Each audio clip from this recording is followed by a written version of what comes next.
Hello everybody, this is Brian Stosh, the head of coaching and training here at the Automotive Training Institute. Today I'm going to talk just a little bit about price justification.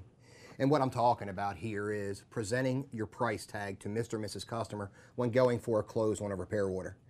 Now you can talk about many different ways of doing this, but what we find and what creates the least amount of questions about your pricing policies, as well as the objections to price, is when you're going through that repair order, I will not go through parts, labor, parts, labor, parts, labor.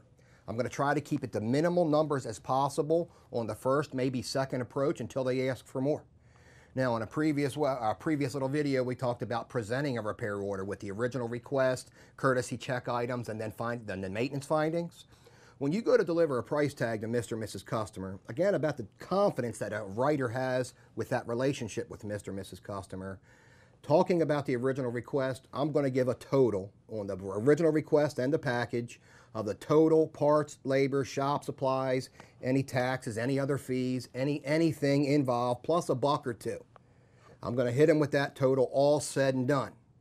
Now, I don't want to break out the parts, labor, parts, labor. Of course, we'll do that on the repair order, but not in the close. So I'm going to go for a close on the original request, total pile. And then I'm going to go ahead and continue on with my courtesy checks, maintenance findings, and again, deliver of one said price. I'm not going to break down parts and labor until they ask me to. Again, this will help minimize some questions you get on your pricing policy, because all it could take is a $45 air filter to have somebody start questioning your price tags. And about giving that total price tag, I don't ever want to ask Mr. or Mrs. Customer for $1 more than what I quoted them on the phone. Now that's a quoting the deal, or quoting the ticket. Now when it comes to some price real justification, especially they will hit you with things like, oh, that's way too much money. Yes, you have to address that. And yes, that is a lot of money. But Mr. or Mrs. Customer, by taking care of this, it addresses what you originally bought the car in for. And by addressing this item, this item, this item, and this one, and so on and so on, these will help maintain or help keep the car safe and dependable, or get all this other stuff caught up. And if you think about it, Mr. or Mrs. Customer, this is a lot more economical than 3 or 4 months worth of car payments, no, isn't it? If I can have this done by 5, see any reason why I couldn't go ahead.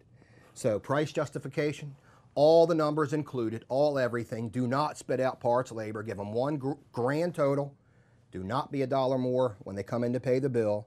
And take advantage of things like the cost of taxes, the cost of insurance, as well as payments to help justify their investment in that car today. This is Brian Stosh from the Automotive Training Institute. Thanks for watching.